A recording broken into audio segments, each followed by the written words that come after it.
முடிச்சு விட்டானோ போங்க நண்பர்களே, முடிச்சு விட்டானோ. நான் கூட நினைச்சிட்டு இருந்தேன், சரி வீட்டுக்குள்ள இருக்க ஒரு சில ஆண்கள் வந்து கொஞ்சம் தெளிவான முடிவு எடுக்கிறானு, கொஞ்சம் தெளிவா இருக்கானு, சோ கேம கொஞ்சம் தெளிவா கொண்டு போகணும், பார்வை கொஞ்சம் தெளிவா இருக்கும்னு சொல்லிட்டு நான் ரொம்ப தெளிவா இருந்தேன் ப்ரோ. ஆனா இப்பதான் தெரியுது உங்களுக்கு தெளிவே இல்லாம இருக்கானு, இருக்கிற மடப்பையில ஆண்கள் தான் அதிகமா இருக்கானு சொல்லி இப்பதான் தெரிய வருது.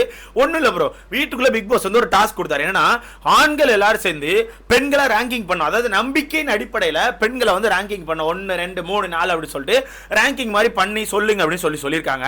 இதை பார்க்கும்போது எனக்கு என்ன தோணுச்சுன்னா, நோ நீ தானே ஆண்கள் பெண்கள் கான்செப்ட் வேணாம்னு சொல்லி பிரிச்சு விட்ட, அப்புறம் ஏன் இப்போ உட்காந்து ஆண்களை பெண்களை ரேங்க் பண்ணுன்னு சொல்லிட்டு இருக்க? தேவையில்லாத வேலையை பார்க்குற நீ, தேவையில்லாத வேலையை பார்க்குற, வீட்டுக்குள்ள சண்டே எப்பெல்லாம் கிளப்பி விட்டுன்னு சொல்லிட்டு பயங்கர தெளிவாக ஸ்கெட்ச் பண்ணிட்டு இருக்கானு. இதுல ஆண்கள்லாம் பயங்கரமா முடிவு எடுக்கானு, உட்காந்து கூட்டம் கூட்டமா உட்காந்து அவங்கள எடுக்கலாமா இவங்க எடுக்கலாமா, இவங்க கரெக்டா இருக்குமா அவங்க கரெக்டா இருக்குமான்னு சொல்லி பேசிக்கிட்டே இருக்கானு. அப்படி பேசிட்டு இருக்கிறத வச்சு நான் பார்த்தோன்னு நான் நினைச்சேன்னா ரொம்ப தெளிவா முடிவு எடுப்பானு பார்த்தா முதல் முடிவுலே காலி பண்ணிட்டானு. யார? அன்சிதா வந்து ஃபர்ஸ்ட் ரேங்கா. வேற எங்கவா சொல்லுங்க நண்பர்களே, இவனை ரேங்கிங்ல தீய வைக்க அன்சிதா ஃபர்ஸ்ட் ரேங்கா. எதுக்குன்னு கேட்டா அன்சிதா வந்து பாய்ஸ் கிட்ட ரொம்ப நம்பகத்தன்மையா இருக்காங்களா, ரொம்ப நம்பிக்கையா இருக்காங்களா, அது மட்டும் இல்லாம கேரிங் ரொம்ப அதிகமா கொடுக்குறாங்களா. அந்த அடிப்படையில் அன்சிதாவை நாங்க ஃபர்ஸ்டா செலக்ட் பண்றோம்னு சொல்லி செலக்ட் பண்றாங்க. இதை பார்த்தோன்னே எனக்கு இவன மேல இருந்தா நம்பிக்கை போயிட்டு, எப்படி இவன மேல இருந்தா நம்பிக்கை போயிட்டு, ஏன்டா அவர் ஒரு ரேங்கிங் டாஸ்க் ஒன்று கொடுக்குறாரு, அந்த ரேங்கிங் டாஸ்க்கு கொஞ்சம் வித்தியாசமா பண்ணுவோம், சண்டே கிளப்புற மாதிரி பண்ணுவோம், கொஞ்சம் நீட்டா பண்ணுவோம் பண்றதை விட்டுவிட்டு உங்களுக்கு யாரை பிடிச்சிருக்கோ அவங்களை கொடுக்குறீங்களா? இது எப்படின்னா அவங்க கிட்ட யார் நல்லா பழகுறா, யார் நல்லபடியா பேசுறா அவங்கெல்லாம் ஒரு மாதிரி எடுக்கிறாங்க, யார் ஒரு மாதிரி சண்டை போடுறா, யார் ஒரு மாதிரி நமக்கான தப்பு எடுத்து வெளியே வைக்கிறாங்களோ அவங்களாம் தூக்கி பின்னாடி போட்டு ஒரு மாதிரி கேம் ஆடுறாங்க. இதுல முதல் இடத்துல அனுப்பிச்சிட்டா சோழி முடிச்சு விட்டான்ல, ரெண்டாவது பவித்ரா முடிச்சே விட்டான போங்க. எப்படா ரெண்டாவது பவித்ராவா? சரிடா, நீங்க அவ்வளவுதான் நண்பர்களே, ஆண்களை மறந்துருங்க சரியா, ஆண்கள் இதுக்கப்புறம் சரிப்பட்டு வர மாட்டாங்க. ஆண்கள் இப்ப பவித்ராக்கு ஒரு காரணம் சொன்ன பாருங்க, நான் ஆடி போயிட்டேன் ப்ரோ. பவித்ரா பேசுறதெல்லாம் கரெக்டா இருக்கான், கல்லங்கப்படலாம பேசுறாங்களாம், எதுனாலும் ரொம்ப ஸ்ட்ரைட்டா பேசுறாங்களாம், ரொம்ப நேர்மையான ஒரு ஆளாம். ஏன்டா அடே அந்த பெண்கள் அணில இந்த பொண்ணு உங்களை பத்தி எவ்வளவு குறை பேசியிருக்கு தெரியுமாடா? அந்த பொண்ணே அந்த பொண்ணோட வாயில இருந்து அதிகமான இடங்கள்ல ஆண்களுக்கு ஈகோ இருக்கு, ஆணவத்தை ஆறான அப்படி இப்படின்னு சொல்லிட்டு ஏகப்பட்ட தடவை பேசியிருக்காங்கடா.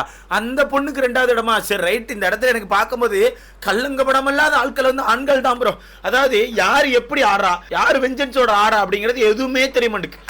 நம்ம பயில தான் இருக்கிற நம்ம முட்டா பயிலா இருக்கான்னு நம்ம சொல்லி ஆகணும். இல்ல பவித்ராக்கு ரெண்டாவது கொடுக்குறானா, மூணாவது தர்ஷிகாவா முடிச்சு விட்டான பார்த்தீங்களா, முடிச்சு விட்டான ப்ரோ. மூணாவது தர்ஷிகாவாடா. இல்ல தர்ஷிகாவுக்கு ஒரு ரீசன் சொன்னான ப்ரோ, ரொம்ப ஸ்ட்ரெயிட் ஃபார்வர்ட் ப்ரோ தர்ஷிகா, ரொம்ப ஸ்ட்ரைட் ஃபார்வர்டு. அது மட்டும் இல்லாமல் உண்மையை ரொம்ப ஸ்ட்ராங்கா நேரா சொல்லிடுவாங்களாம், உண்மையை மட்டும்தான் பேசுவாங்களாம். அப்பா பிக் பாஸ் மொத்தமா ஒரு கார்டு தூக்கி ஆண்களை தூக்கி வெளியெடுப்பிடுறீங்களா? இருக்கிறதுல எவ்வளவு பெரிய மடப்பெல்லாம் நாங்க பார்த்ததே இல்லை. ஒரு ரேங்கிங் டாஸ்க கொஞ்சம் உருப்படியா பண்ணுவோம், கொஞ்சம் அவங்களுக்கான குறையெல்லாம் எடுத்து போட்டு அடிக்கிற மாதிரி பண்ணுவோம் அப்படிங்கிறத விட்டுவிட்டு ரொம்ப நேர்மையா இருக்காங்க, கள்ளக்கப்படலாத மனசு, ரொம்ப கேரிங்கா இருக்காங்க, ரொம்ப காதல் கொடுக்குறாங்க. இப்படிலாம் சொன்னீங்கன்னா எப்படிரா எனக்கு ஒன்றும் புரியல நண்பர்களே. இவங்களை வச்சு 50 நாள் எப்படி மேய்க்கிறது? 50 நாள் 30 நாள் தான் வச்சுக்கோங்களேன், இன்னொரு 3 வாரங்கள் தான் அதிகபட்சம், எனக்கு தெரிஞ்சு 3 வாரங்கள். அதுக்கப்புறம் family task, ticket finale week அப்படி இப்படின்னு டப்புன்னு போயிடும். இன்னும் 3 வாரங்கள் இவங்களை வச்சு எப்படி மேய்க்கிறேன்னு எனக்கு தெரியல. தர்ஷிகா 3வது இடமா, 4வது இடத்துல சாச்சனாவா 4வது ரேங்கான. இதுல முத்துக்குமரன் ஒரு முட்டு கொடுக்குறாரு, சாச்சனா வந்து 2வது இடத்துக்கு தகுதி.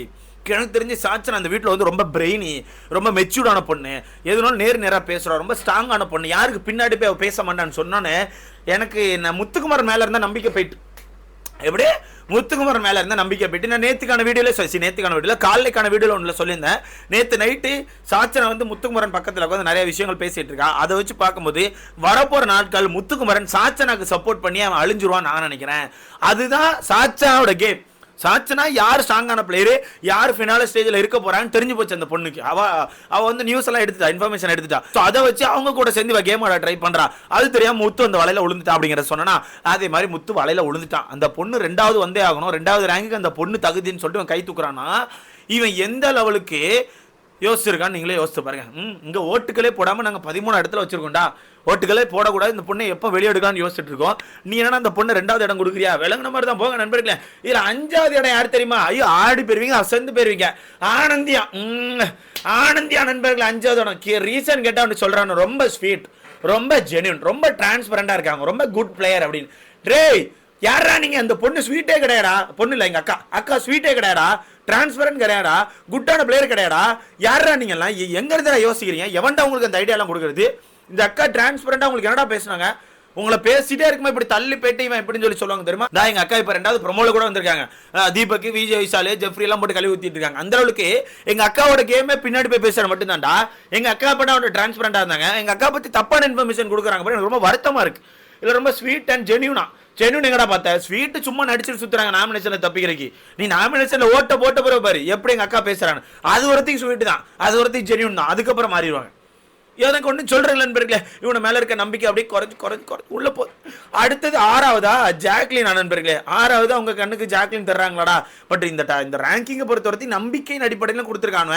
ஆண்களோட நம்பிக்கை இங்க உடையுது அப்படிங்கிற நமக்கு பார்க்காம தெரியுது. இதுல சிம்பிளா சொல்லிக்கிறேன், நம்பிக்கையின் அடிப்படையில். ஸோ இது வந்து இவங்க ஸ்ட்ராங்கான பிளேயர் அப்படிலாம் இல்லை, நம்பிக்கையின் அடிப்படையில். ஸோ இவங்க பார்த்ததெல்லாம் இவங்க ஸ்ட்ராங்கான பிளேயரு, இவங்க ஜெனுனா இருக்காங்க, இவங்க குட் பிளேயரு, இவங்க கேரிங்கா இருக்காங்க, இவங்க நண்பகத்தன்மையா இருக்காங்க அப்படின்னு சொல்லிட்டு இவங்க நம்புறாங்க. ஆண்கள் நம்புறாங்க, அதை வச்சு கொடுக்குறாங்க. ஸோ மொத்தத்தில் மேல இருந்து கீழே வராங்க தெரியுமா, இவங்களாம் நடிச்சுட்டு இருக்காங்கன்னு அர்த்தம். அதனால ஆண்கள் ஏமாந்துட்டாங்கன்னு அர்த்தம், வேற ஒண்ணுமே இல்லை. ஸோ வந்து ஜாக்லின் என்ன சொல்றாங்கன்னா, நல்ல ஒரு ஃபைட்டர், கிவ் அப் பண்ண மாட்டாங்க, அவங்களுக்கான பாயிண்ட்ல பயங்கரமா ஸ்டாண்ட் எடுப்பாங்க, அண்ட் வந்து வெஞ்சன்ஸே கிடையாது அப்படின்னு சொல்றாங்க. டே அது அந்த பாயிண்ட் ஸ்டாண்ட் எடுக்கிறது ஓகே, கிவ் அப் பண்ண மாட்டாங்க ஓகே, ஃபைட்டர் ஓகே, வெஞ்சன்ஸ் எப்படா சொல்றீங்க? எங்க அக்காவுக்குள்ள எவ்வளவு வெஞ்சன்ஸ் இருக்கு தெரியுமாடா? எங்க அக்கா பேசிக்கிட்டே இருக்கும்போது எங்கேயா மாட்டின குத்தி மலத்திடுவாங்க. நல்லா யோசிச்சு பாரு, உனக்கே தெரியும். இந்த சாச்சனா மேட்ரு, சாச்சனாக்கு நேரம் திருப்பி விட்டது எங்க அக்கா. ஆனா திருப்பி விட்டுட்டு நேத்து தப்பிக்கிறதுக்கு மஞ்சரி ஒரு திருப்புனாங்க பாரு. அந்த அளவுக்கு எங்க அக்கா பயங்கரமா யோசிப்பாங்க. இப்போ ஒருத்திக்கு மஞ்சரி எங்க அக்காவுக்கு பிடிக்காதுங்க. ஏன்னா மஞ்சரி ஸ்கோர் பண்றாங்களா, ஸ்கோர் பண்ற யாரையுமே எங்களுக்கு பிடிக்காது, ஸ்கோர் பண்ற யாரையுமே எங்களுக்கு பிடிக்காது அப்படிங்கிறதா உண்மை. 7வது சௌந்தர்யா வேலைங்கிற மாதிரி தான். என்ன ரீசன் கொடுத்தானு, இது ஏதோ மொக்க ரீசன் கொடுத்தானு. இது எதுனா சௌந்தர்யா யாருன்னு சௌந்தர்யாக்கே தெரியாது, சௌந்தர்யா அதை தேடிட்டு இருக்காங்க. அந்த மாதிரி ஒரு பிளேயர் அப்படின்னு மாதிரி சொல்லியிருப்பானுவ. இது எனக்கு தெரியல, 7ஆம் நம்பர்ல கொடுத்துருக்கானுவ. பட் அஃபிஷியல் ஓட்டு பார்க்க போனா முதல் இடத்துல உட்காந்துருக்காங்க. ஒன்னு சொல்றதுல நண்பர்களே, ஒன்னு சொல்றதுல. இது 8வது மஞ்சரி, எப்படி 8வது இடத்துல மஞ்சரி வச்சிருக்காங்க. மஞ்சரியை பொறுத்தவரைக்கும் ரொம்ப காம்படிட்டர், யாருமே ட்ரஸ்ட் பண்ண மாட்டாங்க, ஒரு மாதிரி ஒரு டிஃப்ரெண்டான பிளேயர் அப்படின்னு சொல்றாங்க. ஓகே தான், அது என்னமோ எனக்கு நான் பார்த்தவரைக்கும் அது கரெக்டாக தான் தெரியுது. பட் இன்னும் 2-3 விஷயங்கள் சொல்லியிருக்கலாம். பொய்கள் நிறைய பேசுவாங்க. பென்டன் அந்த வாட்ச் அவங்க கையில் தான் இருக்கு. அப்பப்போ கேப்டனாக மாறுவாங்க, அப்பப்போ மஞ்சரியா மாறுவாங்க, அப்பப்போ தளபதியாக மாறுவாங்க. அந்த மாதிரி அவங்க கையில் ஒரு வாட்ச்லாம் இருக்கு. மொத்தத்தில் இவனை அடிப்படையில் செலக்ட் பண்ணல அந்த ஒரு 8 பேர், அந்த 8 பேருக்கு இவனை கொடுத்த காரணமே தப்பு தான். அந்த காரணம் அவனை சைட்லேருந்து பார்க்கும்போது கரெக்டாக இருக்கலாம், ஆனால் மக்கள் சைட்லேருந்து நமக்கு பார்க்கும்போது நமக்கு சிரிப்பாக இருக்கு. ரொம்ப ஏமாளித்தனமா இருக்கீங்கடா, இப்படியே போனீங்கன்னா ஏமாந்து கப்பை விட்டு வந்துருவீங்க, அப்புறம் பெண்கள் கப்பை எடுத்துட்டு போயிருவாங்க. இப்பவே கப்பு யாருக்கு போகும்போன்னு சொல்லிட்டு ஒரு மாதிரி ட்ராக் மாறின இருக்கு, ட்ராக் மாறின மாதிரி இருக்கு. முத்துக்குமரன் போக போதா, இல்ல ஜாக்லின் போக போகலாம், இல்ல சௌந்தர்யா போக போறான்னு தெரியல. இந்த 3 பேருக்குள்ள கப்பு சுத்திக்கிட்டே இருக்கு. எனக்கு தெரிஞ்சு இந்த 3 பேர்ல யாரோ ஒருத்தர் தான் கப்புன்னு எனக்கு தோணுது. இதை பத்தி உங்களுக்கான கருத்துன்னு சொல்லி மறக்காம நீங்க கமெண்ட்ல போடலாம். நீங்க உங்களுக்கான கருத்தை போடுங்க. ரேங்கிங் டாஸ்க் நீங்க பண்ணுங்க நண்பர்களே. உங்களுக்கு நான் ஒரு டாஸ்க் கொடுக்குறேன். ஒரு 8 பேர் இருக்காங்களா, இந்த 8 பேர்ல யார் ஃபர்ஸ்ட், யார் செகண்ட், யார் தேர்ட், யார் ஃபோர்த் அப்படின்னு சொல்லிட்டு உங்களுக்கான ரேங்கிங் டாஸ்க் மறக்காம கமெண்ட்ல போட்டு விடுங்க. யாரோட இது சூப்பரா இருக்கு மறக்காம நம்ம அதை பின் பண்ணி வச்சு அதை பத்தி பேசலாம். மொத்தத்துல ஆண்களும் கொஞ்சம் டம்மி ஆயிட்டே இருக்கானு, ஒரு மாதிரி டம்மிக்கு போறானு என்னன்னு வெயிட் பண்ணி பார்க்கலாம். இதை பத்தி உங்களுக்கு கருத்துன்னு சொல்லி மறக்காம கமெண்ட்ல போடுங்க.